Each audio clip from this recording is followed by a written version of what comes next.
Hello and welcome to Sarat Chandra IAS Academy, where your dreams are our mission. This is Yatharth here, and today we are going to talk about boosting economy in the agriculture sector or agri sector. So this is from where I have taken the article. Agriculture needs a natural boost. So naturally we are going to talk about two things. One is the agri sector, and why does it need a boost? Boost means some kind of way forward. That means there are some challenges involved. Alright, we'll also see the nature of this boost. So the article tries to suggest a natural boost. So we'll see what is this natural boost. Alright, so when we talk about the agri sector, it is the primary sector. So it's related to crop production, farmers, and subsidiary things such as the equipment and economy, related economy. Alright. One more thing. There are two words that will be used in this lecture. One is viable and one is sustainable. So what is the difference between these two? Let's see. Viable is something, or viable is a condition, viability, when something is able to exist. That means the crop can be produced in this context. And sustainable, when this crop can be produced continuously or in a cycle. That means the viability is the primary stage, sustainability is the secondary stage. And these both conditions should be fulfilled in order for an economic cycle to continue of any product or any sector. Okay. These are the two things. Third thing is that we have already made a video on the food security in association with climate change. That was our last video. So food security is also related to the primary sector plus secondary sector. So we'll deal with this thing in this video. And climate change was one of the challenges involved in this. So specifically for this relation, you can watch that video instead. We'll deal kind of in general in this video. So let's begin. So what is the context here? So the Indian government has been aware of the need. So let's focus on these things. If we are able to, let's say, focus on these things, we will be able to better understand the article. So first thing is the need to make farming more economically viable and sustainable. So these were the two words we focused on, and I've already explained these. So we need to connect. The first thing is the need of the farming or of the agri sector with these two things in and all, viability and sustainability. Okay. So the government has been taking various measures. That means there are already policies or way forwards by the government, and we need to see where are the shortcomings in these things and how can they be bettered to address the problem faced by the farmers. So whenever you are making notes, please note down these things. So let us note down these. So it's already listing the challenges involved in the primary sector or especially with the farmers. So what problems are farmers facing here? So let's see. One is low productivity. Second thing is high input cost. Third thing is market fluctuation. Other thing is climate change.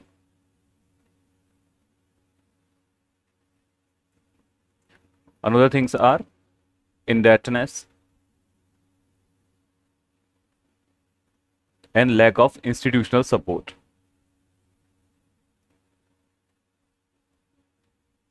All right, so these are the challenges involved basically whenever we talk about the agriculture sector, and especially in case of the farmers. So for the climate change, we have already made a video. We have already covered this in a separate topic. So this is covered. Second thing, we talk about low productivity. So there are various factors for this. Either it can be, let's say, primarily climate change. The weather is not favoring. Second thing is there can be a yield problem or fertility problem in the soil. Fertility is decreasing over time. Low productivity can also be because of the failed supplements or nutrition of the soil, or high temperatures, that is covered already. Let's say we talk about the input cost. So now as the fertility is decreasing, more and more supplements or more and more nutritional, let's say fertilizer, pesticides, these need to be fed to the soil. All right, so that makes the input cost of this product very high. What product? The crop system or various crop products. All right, there is market fluctuations. So there are various global problems as well. There are policies as well, because of which the price of various things keep on fluctuating, such as wheat, rice, because of the government policies, because of the global phenomena such as, let's say, energy insecurity during the Russia-Ukraine war also. Recently it happened. So Indian government had to change the wheat policy, wheat export policy, rice export policy. All right, so we have covered this all in this video only. Okay, there is indebtedness. So it's because of the informal credit system among farmers, which is also a very big problem. All right, and last thing is lack of institutional support. So institutional support, that means lack of the private and government support to this sector. All right, so the agriculture sector is very crucial for the overall economy and society of India. So here also we are dealing with two things. Let's see. One is the economy, and other thing is society of India. So see, the notes are already telling you to connect these two things with the third thing, that is the agri sector. So this is a hint for you to develop a persona perspective which can think like this, that what is the connection between these three. So majorly the farmers come from a rural background. All right, so there are fields in the rural sector or in the rural economy, and the farmers also live there. So most of the economy of a village is fueled by the primary sector only. So this is how the society and economy is connected. The whole demographics is connected. We have already covered these things in our videos previously. What I'm talking about is the demography of India. We have already covered this in demographic potential. We can already have covered food security. And in this video, we are covering the primary sector economy as well. So we are slowly over time developing a perspective in our videos also. So please keep watching these. All right. Let's now see. Sorry. So it provides employment to a large segment of the workforce and ensures food security for the country's population. Improving the condition of Indian agriculture has been a priority and a challenge also for the policymakers. When we talk about policymakers, we are talking essentially about ourselves only, or let's say future ourselves, because we are going to be the IAS, IPS. All right, and eventually the policymakers for the society and economy of India. So these are topics which we need to know. Okay, so let's now talk about the significance. So what is the significance of all this? What is the significance of making the agri sector viable and economically sustainable? So let's see this both. Just a second. So this first thing we have already talked about, enhancing food security or decreasing food insecurity. All right. So the agriculture sector is essentially the one producing food for everybody. And this food is feeding the workforce of India. We are talking here in the view of economics. So it's feeding everybody. But let's say we talk about the workforce of India. So this is the driver of the country. This is the fuel of the country. and we need to have enough fuel so that the economy keeps on running. Everybody keeps on running. So that's why, first of all, it's very important to protect the agriculture sector in order to ensure food security for everyone and especially our workforce. Second thing is promotion of rural development. So as I told you, the agri sector is the primary sector of a rural economy. When we see in view of India, just a second. All right. So when we see in view of complete India, we may figure out that the service sector or the tertiary sector is right now the most dominating one. But when we take the baseline of the heart of our India, it's the rural villages. And in the rural villages, over 90% people are involved somehow in the agriculture or secondary logistics sectors of the same agriculture. So in and all, we need to save this sector in order to promote the rural development. All right. Third thing is support the livelihood of majority of Indians. So making agriculture sector economy viable can help us improve the living standards and well-being of millions of Indians who depend on farming for their survival. So I'm talking about the same farmers plus those are involved in any kind of logistics with this agriculture sector. You can even connect it with the millet mission. All right. So this essentially connects all three sectors. The primary, the one who is going to produce millets, the secondary who is going to take it to cities or processing units or process it even, and the tertiary sector which is going to market, package, sell these millets products and make it the various products in order to make it succeed. So essentially it will provide quite a lot of livelihood to majority and many of Indians. All right. Fourth thing is enhance the growth and stability of the economy. So this is very natural thing to understand. This is just let's say extra point, but we need to give some data here. So agriculture contributes around how much? 17 to 18% of India's GDP. And that's a lot. Making agriculture economy viable can help boost the overall economic growth and stability of India by increasing farm productivity. So what are the things? Okay, one more thing. It may seem like that it is just a small portion.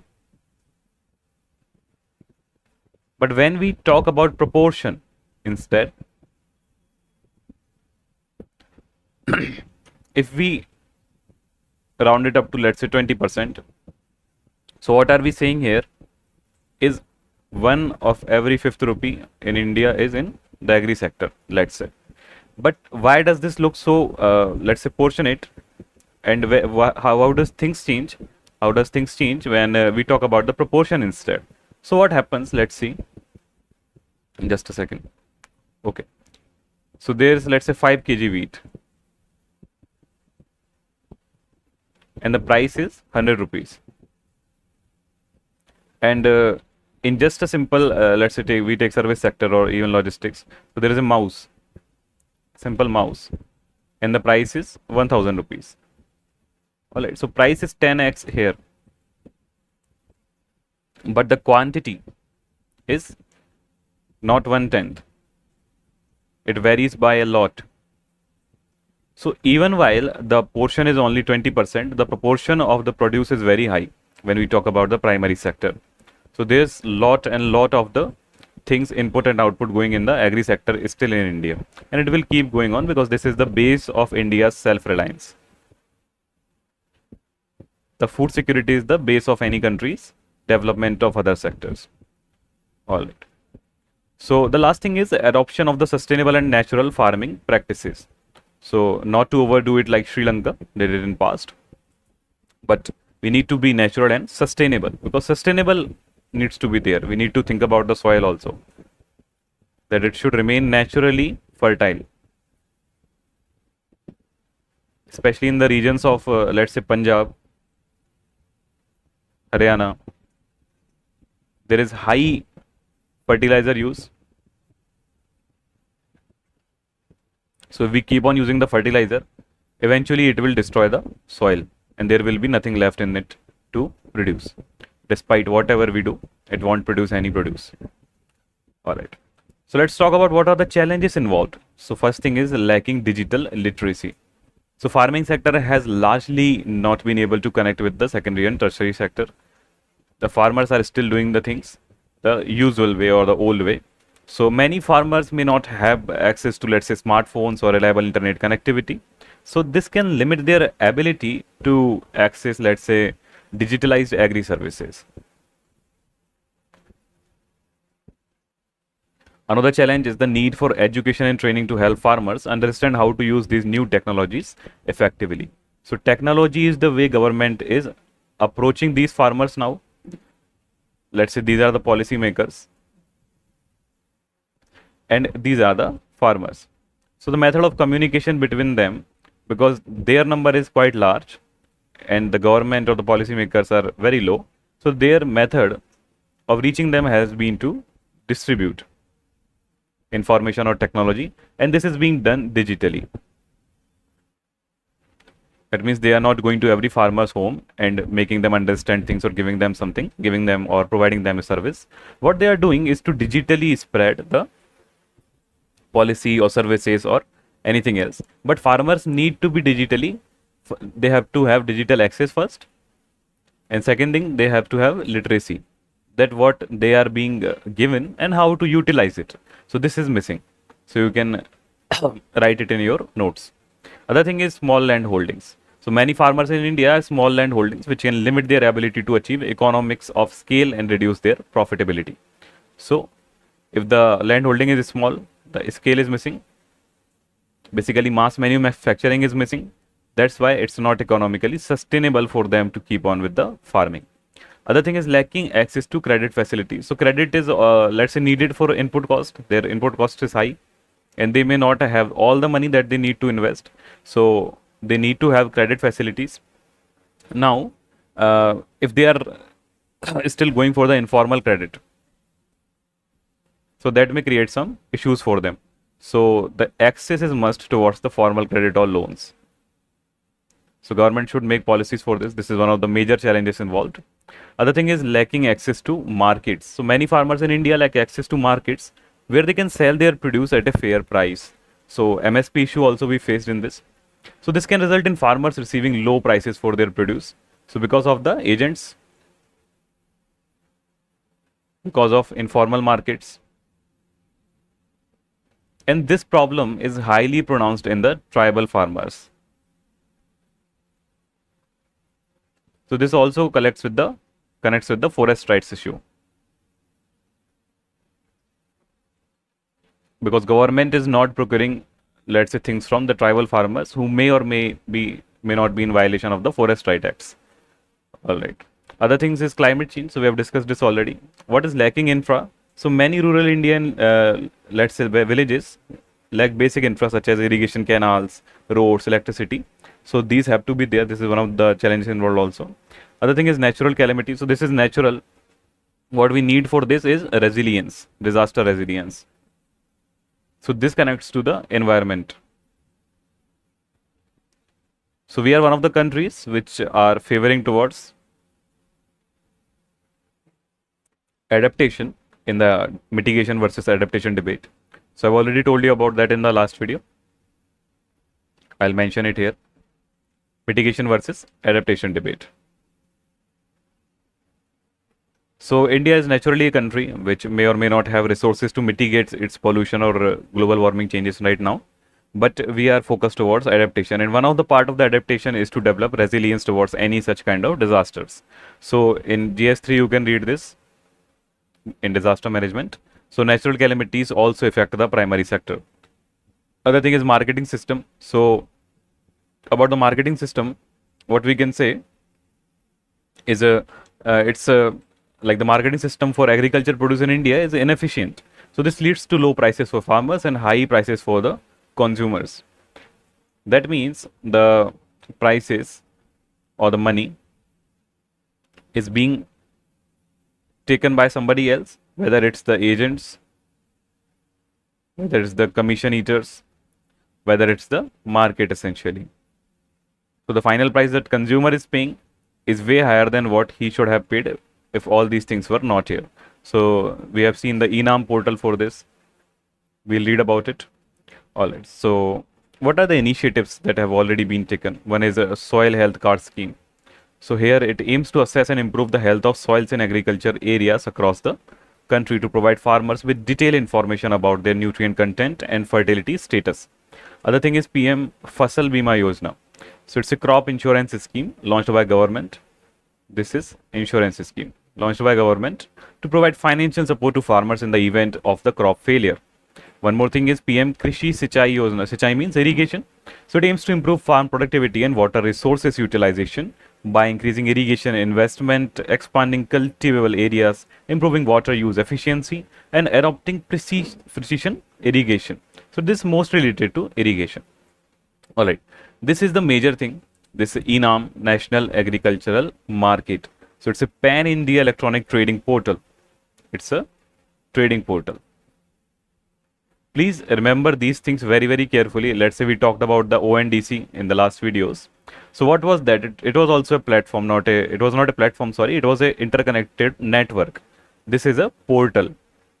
So please see the difference between portal, platform, which is a platform, which is a portal, and what is the, let's say, intricacies of this. Okay, one more thing is Rashtriya Krishi Vikas Yojana. So it was initiated in 2007. This Yojana is an umbrella scheme that ensures overall agriculture and allied service development. One is Micro Irrigation Fund. So what is Micro Irrigation Fund? It was operationalized by NABARD in 2019-20 to facilitate state government's efforts in mobilizing additional resources for expanding coverage under micro irrigation and incentivization its adoption beyond provision of Pradhan Mantri Krishi Sichai Yojana. So this is just an extension to this. Alright, one more thing is National Mission on Sustainable Agriculture. So this mission has been formulated for enhancing agricultural productivity, especially in rain-fed areas where irrigation is not much possible. So millet development is also a part of this.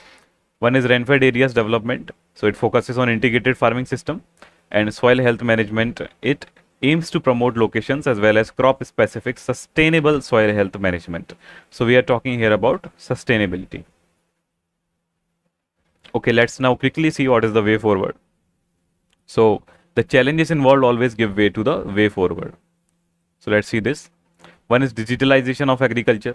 So of course we cannot completely digitalize agriculture as it involves basic things. You will have to actually give water, you will have to actually have the wheat.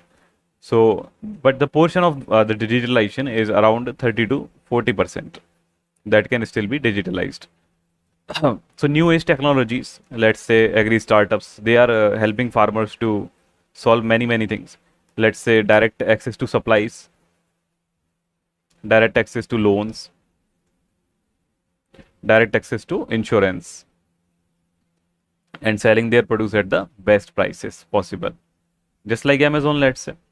Okay, second thing is integrated. You can take some examples also. There's a Gurugram based startup named DHeart.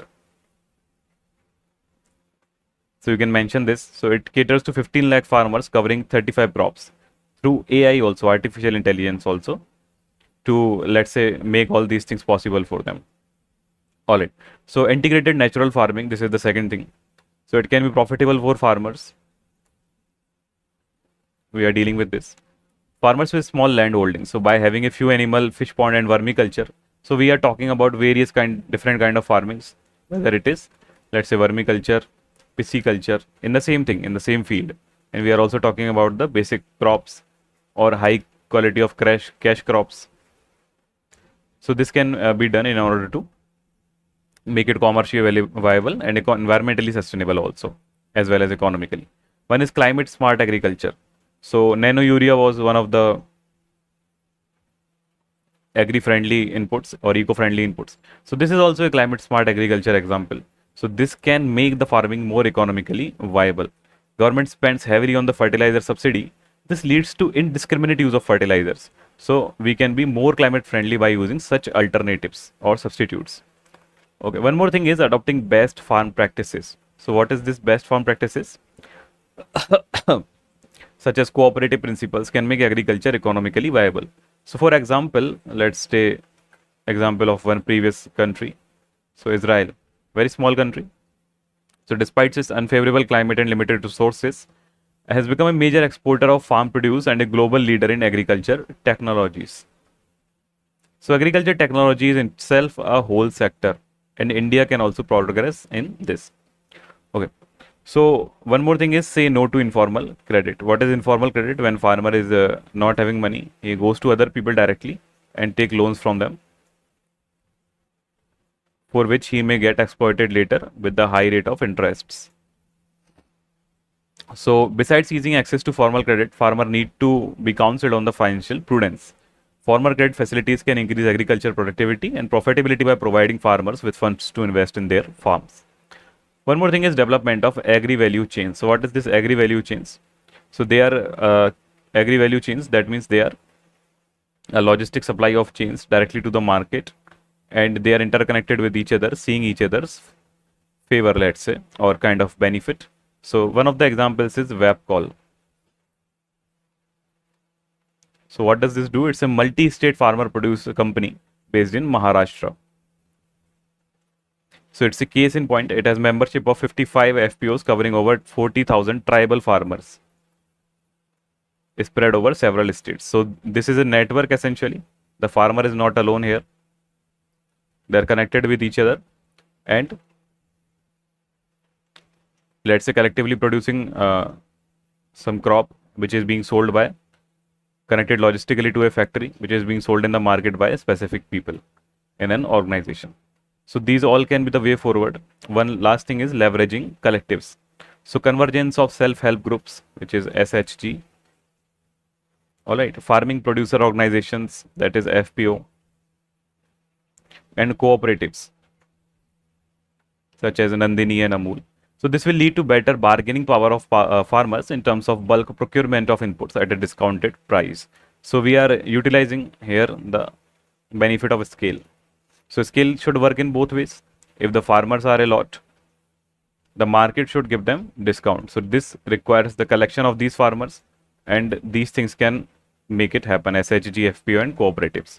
So this can lead to better transportation and warehousing, access to low cost institutional finance, farm mechanization, that's drones, fertilizers, spraying of fertilizers and plant protection chemicals, etc., tractors, etc. So these things can be way forward for the challenges which are already there in the view of policymakers. So this was the lecture for today. I hope you enjoyed the lecture. You can make notes about this and around this and keep adding things which come in the news in your short notes. All right. So have a good day. I'll see you in the next video. Keep studying and keep going.